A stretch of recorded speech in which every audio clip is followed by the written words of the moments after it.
In the heart of the city, there's a library that only opens one night a year. They say on this night, under the endless rain, you can find a single book containing a voice you thought you'd lost forever. The shelves are filled with stories, but only one is yours. It calls to you, a soft whisper against the drumming rain and the moody ticking of the grand clock. The air is thick with the scent of old paper and something else, longing. I found my way here tonight.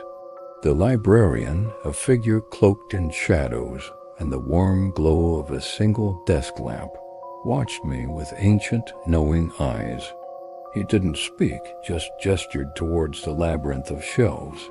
It didn't take long. A small, leather-bound volume seemed to pulse with a faint light. My hands trembled as I picked it up. There was no title, no author, just a single stark warning etched onto the cover. Don't open yours. But how could I not? It's been 5 years since I heard her voice since the accident. 5 years of silence. This was my one chance. The librarian's gaze felt heavy on my back as I returned to the desk, the book clutched to my chest like a lifeline. He slid a piece of parchment across the polished wood. 3 words were written in elegant script. Payment, 1 year, a year of my life. For one night of memories, was it worth it? I imagined her laughter, the way she'd hum when she was happy, the stories she'd tell before I fell asleep. A year seemed so small in comparison to a lifetime of forgetting. I nodded. The librarian simply stamped the parchment, the sound echoing like a final judgment in the quiet hall. He pushed the book back towards me. My fingers fumbled with the clasp, my heart pounding a frantic rhythm against my ribs.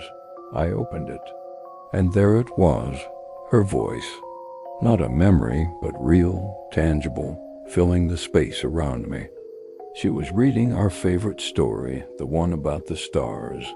Every inflection, every soft sigh, it was her. I closed my eyes, letting the sound wash over me, a bittersweet wave of joy and grief. The clock ticked on, each second a precious, stolen moment. I didn't want it to end. I listened for hours, lost in the world her voice created. When the last word faded, a profound silence fell, heavier than before. The book felt cold in my hands. I looked up at the librarian. His face was etched with a sorrow that mirrored my own. He wasn't just a keeper of books. He was a guardian of goodbyes. He, too, had a story on these shelves. Every year, he said, his voice raspy, I listen. And every year I pay. He pointed to a small clock on his desk. An hour had passed in the story, but a full year had vanished from the display. My blood ran cold. He had paid with his time over and over, just to hear a voice just like me. I felt a strange connection to this sad, timeless man. As the first light of dawn broke through the window, he gently took the book from my hands and placed it back on a special shelf. It now had a new title embossed on its spine, Volume 1. He then turned and gestured to an identical, unopened book right next to it, Volume 2. The cycle could continue. Another year for another story.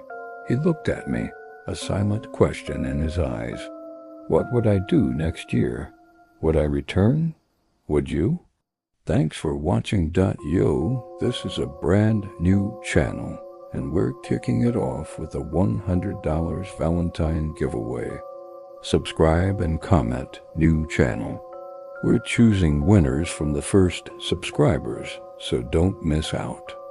If you want to see what happens next, let me know. Make sure to subscribe for part 2.